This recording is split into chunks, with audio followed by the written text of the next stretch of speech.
Hola, hola, muy buenos días, espero se encuentren muy bien y con todo el ánimo de dar comienzo a esta nueva clase. Vamos a trabajar en esta clase en la asignatura de Ciencias Naturales, ¿ya?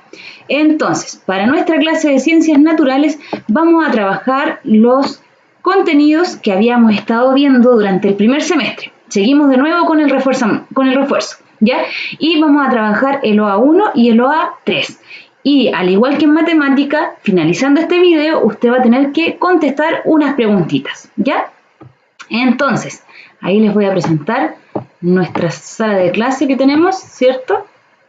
Y comenzamos. Vamos a primero leer, chiquillos, los objetivos. El OA1 habla de observar, describir y clasificar los vertebrados en mamíferos, aves, reptiles, anfibios y peces, a partir de características como su cubierta corporal, la presencia de mamas y la estructura para su respiración, que algunos respiraban, ¿cierto?, por branquias, por pulmones como nosotros. Y el OA3 habla de observar y comparar las características de las etapas del ciclo de vida de distintos animales. ¿Se acuerdan que ustedes tuvieron que construir un ciclo de vida? Bueno, de eso vamos a conversar en esta clase. Entonces, mis pequeños, miren acá. Yo les tengo una preguntita. Vamos a achicar un poquitito la camarita para que no nos moleste. La vamos a dejar por acá la tienda. Acá está. Dice, recordemos lo siguiente. ¿Por qué decimos que los animales son vertebrados? Bueno, los vertebrados son un grupo de animales con un esqueleto interno, con todos esos huesitos, ¿cierto?, que son articulados. Articulados quiere decir que permiten, ¿cierto?, el movimiento y que actúan como soporte de nuestro cuerpo y que permite su movimiento. ¿Se acuerdan que cuando en clase yo les había contado que si nosotros no tuviéramos huesos, ¿cómo andaríamos? Así. Como una masa, ¿cierto? Yo creo que ni siquiera podríamos caminar porque estaríamos así como una masita así. Entonces, los huesos nos ayudan a que eso no ocurra, ¿cierto? Y que podamos tener nuestro cuerpo bien derecho y podamos caminar como corresponde. Entonces, yo le había mostrado en una de nuestras clases, chicos, esta imagen. Acá dice que los animales vertebrados tienen algunas características muy, muy importantes. Ya habíamos visto 3 características. Y la primera habla de esta presencia de huesitos, ¿cierto? Que yo recuerdo muy, muy bien esa clase, que yo les decía que era ese huesito que sentíamos acá atrás en la espaldita, ¿cierto? Aquí atrás. Y que se llamaba, ¿cómo se llamaba? Columna vertebral, ¿cierto? Entonces, los vertebrados tienen esa columna vertebral y está formada por una serie de piezas articuladas o vértebras que permiten algunos movimientos y le dan cierta flexibilidad, ¿cierto? Porque era como una cadena. Entonces, porque la columna no es una cadena de huesito estática, sino que también nos permite el movimiento. Porque imagínense si nosotros, la columna vertebral fuera así recta, nosotros no podríamos hacer esto. Miren ahí mi columna se está curvando, ¿cierto? O si yo hago así, también. Entonces, por eso dice que son también articulados, no son estáticos así.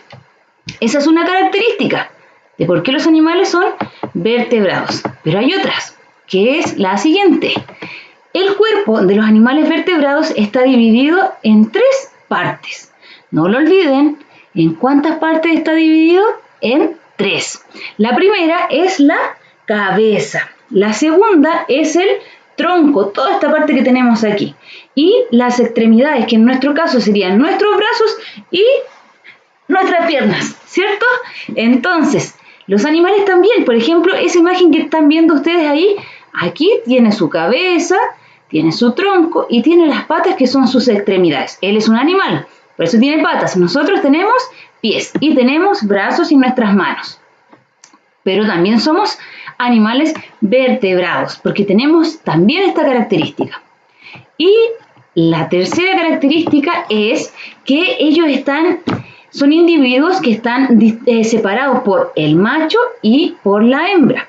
Esto quiere decir que su sexo está diferenciado, ¿ya? Hay animales con su sexo muy definido, quién es el macho y quién es la hembra, ¿cierto? En palabras más simples, quién es el hombre, ¿cierto? Y quién es la mujer. Los animales vertebrados tienen esto muy, muy característico. Y algunos ejemplos de este grupo de animales vertebrados nosotros podemos encontrar los mamíferos como el perro, ¿cierto? El gato, el conejo. Tenemos a los reptiles, ahí tenemos un cocodrilo. Tenemos los peces, tenemos las aves y tenemos los anfibios. Los peces también tienen ahí, ¿cierto? Cuando veíamos en las imágenes, ¿cierto? Todas esas, las espinitas y todo eso también son parte de sus huesitos. Las aves, los perros, los reptiles, los anfibios, los mamíferos, todos ellos cumplen con estas 3 características que yo les nombré. Acá, leamos esto, miren, dicen, entonces, los animales también se pueden agrupar. Podemos tomar, ¿cierto? Si a ustedes les presentan distintos animales, ustedes pueden tomar estos animales y formar grupos, ¿ya? Ya que muchos de ellos comparten características similares. Por ejemplo, podemos agrupar todos los animales que nacen por huevo, podemos agrupar a todos los animales que tienen alas, a todos los que se alimentan directamente de la madre, los que tienen patas, y de acuerdo a su cubierta corporal, ¿cierto? Los que tienen pelos, los que tienen plumas, los que tienen escamas.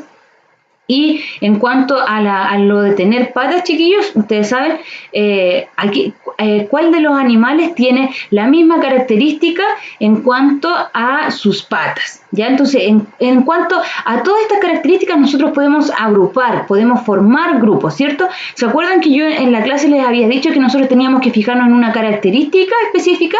Y ahí nosotros vemos de este grupo de animales cuáles están incluidos en esa característica. Y algunas de ellas pueden ser las que están aquí, que nacen por huevos, que tienen alas, que se alimentan de la madre, que tienen patas, que tienen cubierta corporal. Pero hay también otros animales que no cumplen con estas características. No cumplen con que tienen columna vertebral, ¿cierto? Que nacen del vientre de la madre o que se alimentan de la madre al nacer. Y estos animales no poseen columna vertebral. ¿Ya? Por lo tanto, los que no poseían columna vertebral, nosotros les llamábamos invertebrados, ¿cierto? Entonces, dentro de este grupo de invertebrados, nosotros los podíamos también clasificar, porque habían mucha variedad de animales invertebrados. Entre ellos estaban los artrópodos, que estaban ahí, ¿cierto? Las arañas, todos estos arácnidos que la tía decía que no les gustaban. Teníamos también los moluscos, los gusanos, las espinodermos, que son las estrellitas de mar, las medusas, que las encontramos, ¿cierto? Ahí en Bob Esponja aparecen las medusas, ¿cierto? Y las esponjas. También todos ellos pertenecen al grupo de los invertebrados. ¿Por qué? Porque no tienen columna vertebral y no cumplen con las características que antes estábamos conversando. Ahora vamos a reforzar el OA3. Y el OA3 habla de los seres vivos y los cambios que ellos viven a lo largo de todo su desarrollo, ¿ya? Dice ahí que los seres vivos a lo largo de su vida deben pasar por distintas etapas. Y a estas etapas nosotros les llamamos ciclo de vida, ¿cierto? A todas esas etapas, si nosotros les tuviéramos que poner un nombre, nosotros les ponemos ciclo de vida. Incluso nosotros, los seres humanos, debemos pasar por muchas etapas antes de convertirnos en adultos, ¿cierto? En abuelitos, en viejitos, así, ¿cierto? Tenemos que pasar por muchas etapas. Y algunos de ustedes también crearon su propio ciclo de vida, con sus fotografías de cuando estaban en la guatita de la mamá, cuando habían nacido, cuando habían aprendido a caminar, ¿cierto? Cuando entraban al colegio. Y ahora ya cuando están grandes, porque están todos súper grandes, chiquillos. Entonces, nosotros también, no solo los animales tienen ciclo de vida, nosotros los seres humanos también tenemos eso. Y yo les voy a mostrar en esta clase 3 ciclos de vida, ¿ya? Vamos a empezar con este que lo estudiamos muchísimo, que es el ciclo de vida de la mariposa, ¿cierto? La mariposa comenzaba primero siendo un huevito y en las clases nos acordábamos mucho de el libro que habían leído, ¿cierto? Entonces, de la mariposa que primero no era mariposa. Después se convirtió en una hermosa mariposa, como decía ahí, nuestro compañero Lorenzo. Entonces, primero un huevito. Después ese huevito se convertía en una larva oruga.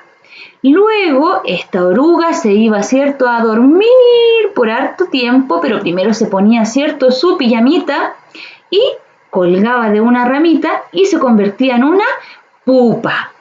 Y después esa pupa tenía todo su proceso interno, ¿cierto? Y de repente empezaba a caerse todo el pijama y aparecía esta hermosa mariposa adulta. Entonces, la mariposa tuvo que pasar por todo este ciclo de vida. Luego esa mariposa posteriormente también volverá a dejar algunos huevitos. Y esos huevitos se van a convertir en una larva, en una oruga y en una pupa y luego en otra mariposa. Y así va continuando el ciclo de vida de la hermosa mariposa.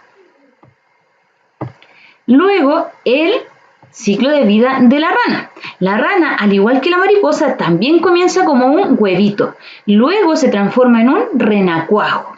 A ese renacuajo le salen patitas, ¿cierto? Y luego ese renacuajo se convierte en una rana joven. Y finalmente se convierte en una rana adulta, que ya puede vivir fuera del agua, porque también nosotros estuvimos estudiando que esos huevitos, las ranas adultas las dejaban, ¿cierto?, en el agüita. Y en el agua se producía todo el proceso de su ciclo de vida, pero cuando ya la rana estaba convertida, así como la vemos acá, volvía, ¿cierto?, a salir a la superficie. Y al igual que la mariposa, esa ranita después volvía a dejar huevitos en el agüita. Y acá tenemos el ciclo de vida de, este es como un cisne, como un patito, ¿ya? Acá tenemos que primero está en un huevo. Después se le llama embrión.